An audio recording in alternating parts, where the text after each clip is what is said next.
Hello, everyone. I'm James Milan. Welcome. I am with the director of our Department of Planning and Community Development, DPCD, Jennifer Raitt, who I get to speak to regularly, and happy to see you again, Jennifer. Great to see you again as well. Thanks, James.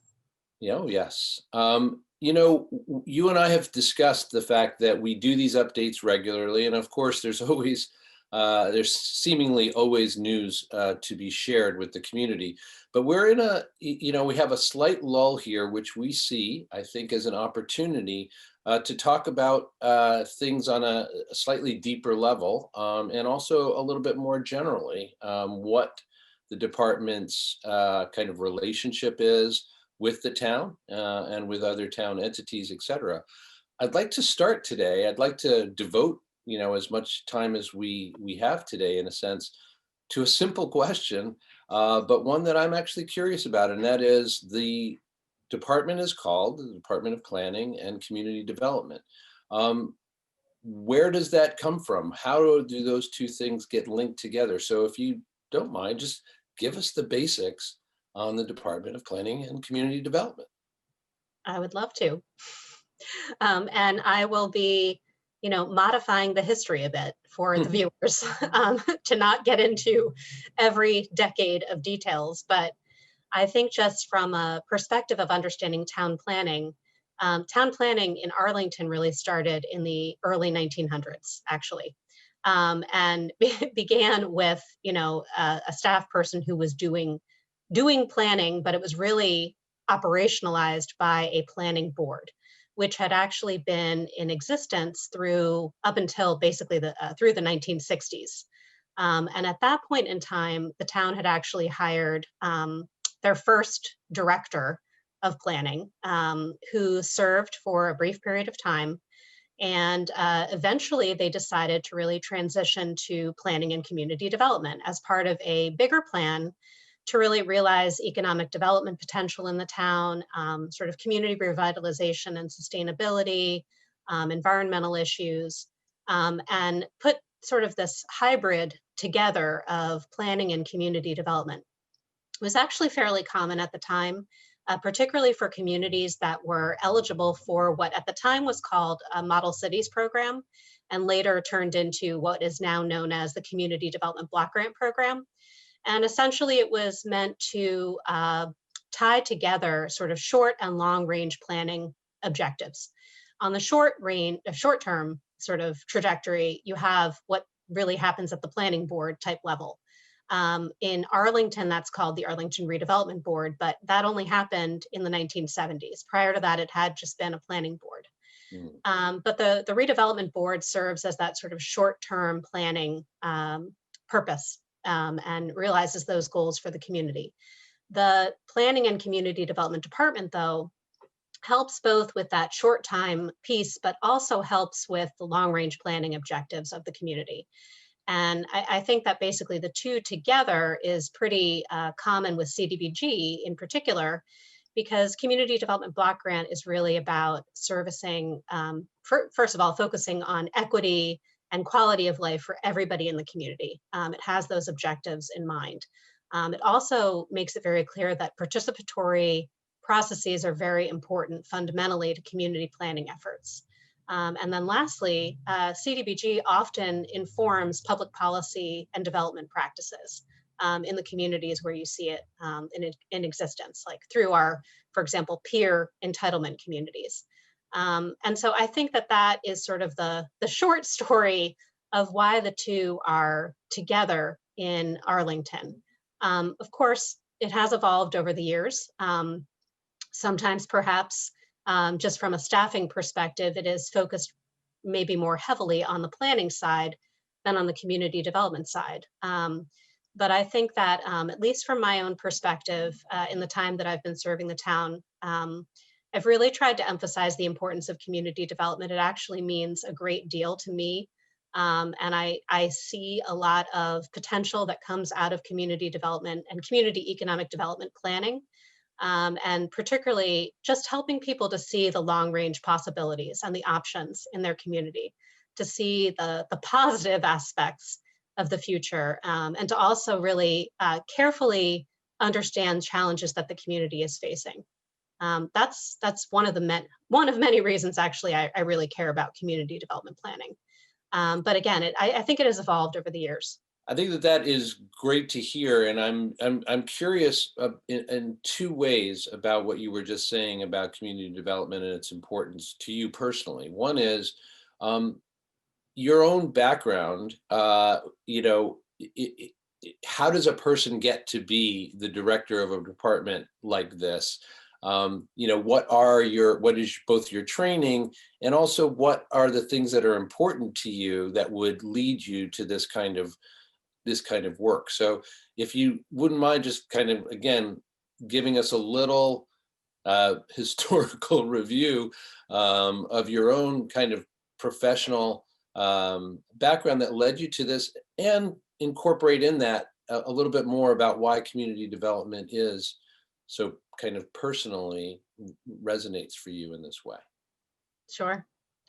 Well, I started my career actually as an AmeriCorps Vista volunteer, which is all about learning about community development and specifically capacity building in communities that are typically lower income communities. Mhm. And that really was my introduction to feeling very passionate about housing and community development issues. I also was involved at the time in some long range planning initiatives that the city of Holyoke had been engaging in, both citywide and then also in the neighborhood where I happened to be working. So I was introduced to both planning and community development from the very start of my career. And I graduated from UMass Amherst with a degree in urban and documentary studies, actually.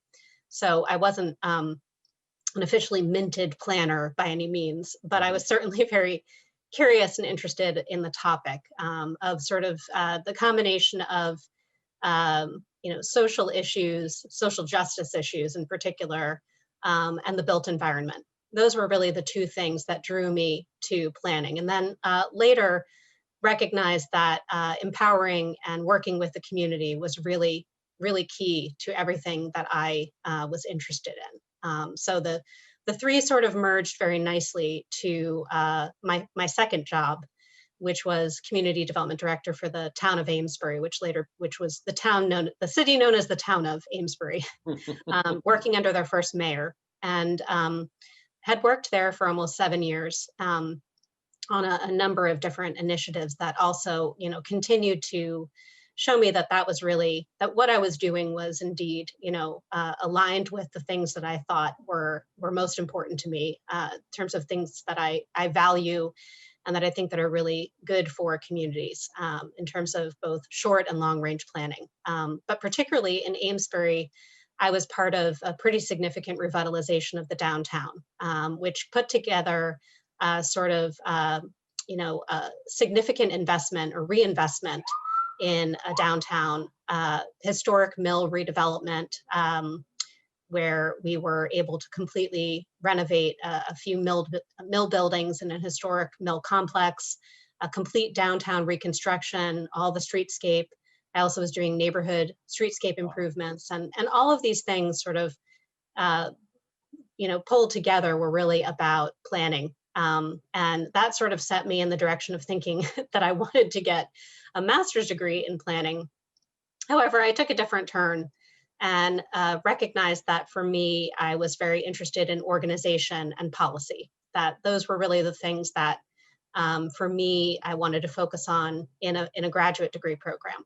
So I went to the New School, which is in New York City, Mhm. and I was actually working full time in Amesbury while I was also earning for part time my master's degree through the New School. I had a family relationship in New York, so I was able to go there part time to study while also raising my daughter. My goodness. Um, and and essentially at the end of that, I graduated with my degree in nonprofit management and urban policy, and took the step from Amesbury to run an organization that was building affordable housing in communities throughout Essex County. And then also sort of started this sort of practice of helping communities to plan for affordable housing. and to understand some of the barriers and challenges to actually building that type of housing, which then propelled me to work for the Metropolitan Area Planning Council, where I was the chief housing planner and the assistant director of land use planning for 9 years. And in that role, I was really able to understand a lot more about how municipalities operate, and sort of began to see a lot more clearly than even I had at the local level, the relationships between the local community and the state government and even the federal government, and sort of the missed opportunities there across those relationships, but also find ways to kind of bridge those gaps between local, state, and federal government in the time that I was there. Of course, doing a lot of planning work for municipalities throughout the 101 communities that are part of MAPC. Essentially, after 9 years there, I really wanted to go back to the local level to really just get back into really making things happen. When you work a little bit removed from the local level, you don't always get to see things happen and materialize and really be part of that much more dynamic process that happens locally. And by dynamic, I mean all of the pieces and the parts of the conversation as an idea is coming to be, or as a development is coming to be, and be able to kind of see all the pieces and understand how they work, and also understand what doesn't work. And so I'm truly blessed to work in Arlington with a great town staff and a great volunteers. I mean, there's so many people. I've said this from the beginning of my tenure. There's so many people who want to help Arlington be all that it can be, and really want to contribute so many hours and so much time and their skills to making that happen. And it's truly phenomenal compared to other places where I've worked or provided assistance. And that makes it really inspiring every day. And again, I think underscores why I really care about community development, because that is really critical to the whole process and to the best outcome. We do planning really for the community, with the community, not for it, but with the community, by and with. And I am very much committed to that. I recognize that it doesn't always happen that way.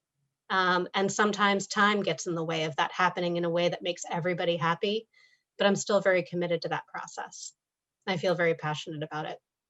That is, I mean, that comes through clearly both in the words that you speak, but also in that background that you've just described. I mean, really, it is quite impressive in the breadth of what you've done, the different angles from which you have tackled what are essentially, though, a very consistent set of things that are important to you, which, as you mentioned right from the outset, have to do with this relationship between social justice as part of community development and the built environment, and how those things kind of can work together. Let me ask you, I don't want to take up too much more of your time or our audience's time at this point. I expect this conversation to continue, actually, as our updates continue. But let me just ask you for one last thing, and that is, okay, community development clearly is, as you said, an important value for you and for a community. And in this case, the planning department does a lot of planning, and I assume under your tenure, more and more work in the community development sphere.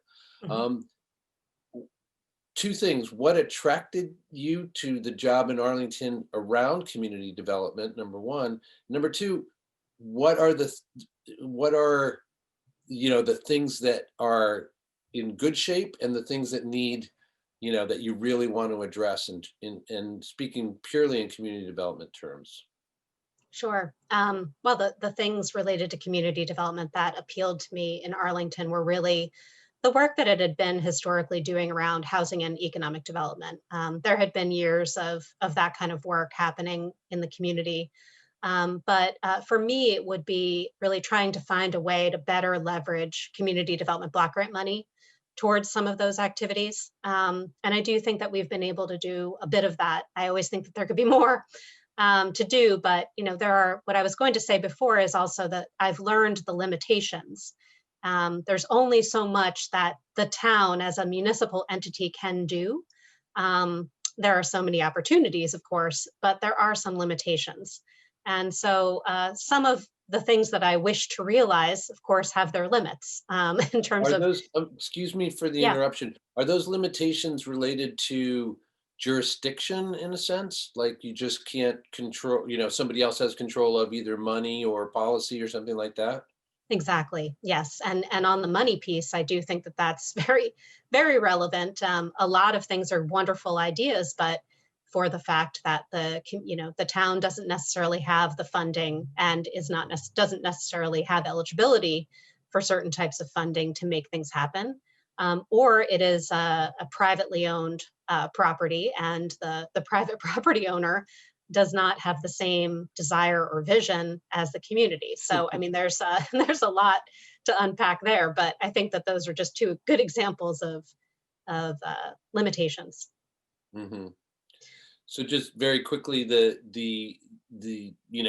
what you are, feel like has been accomplished, Mhm. and also what is really, you know, calling to you in Yeah. terms of what needs to be done. Sure. And I think in one area where we've accomplished a lot in the time that I've been working with the town is actually in arts and culture, where we've really strengthened the relationship between what is now the Arlington Commission for Arts and Culture, and sort of they're now really an umbrella entity, with a lot greater expansion and capabilities. But also because we conducted the Arts and Culture Action Plan, which really set forth a very clear agenda for how to continue working on arts and culture activities in the community, and eliminate different barriers to making it happen, which includes everything from infrastructure to funding, to advancing projects locally, like tying arts and culture to capital planning projects. I Mhm. feel like we've really made some amazing headway in arts and culture, and particularly in public art. I think that's probably the most visible to Yeah, everybody in the yeah. I was going to community. say you And can kind of see the evidence all around us. yeah, and even in tied to that would be, we're really trying to find ways to link arts to planning initiatives. So one maybe most visible example was the Arts BRT, which was the art in bus shelters and a mural in East Arlington as part of the bus priority pilot that we conducted, which then became permanent in East Arlington. But there are many other examples as well. I think in terms of future goals, really strengthening our connection to equity planning in the community, and then beginning to realize the possibilities for new directions in community development. And I have yet to figure out what that is. I Mhm. have some ideas, but it will be really, that's a community participatory process to really figure that piece out. And that's very much tied to the town's equity planning goals. So it is not just limited to the Department of Planning and Community Development, it's really townwide, department wide rather, not townwide, department. Gotcha.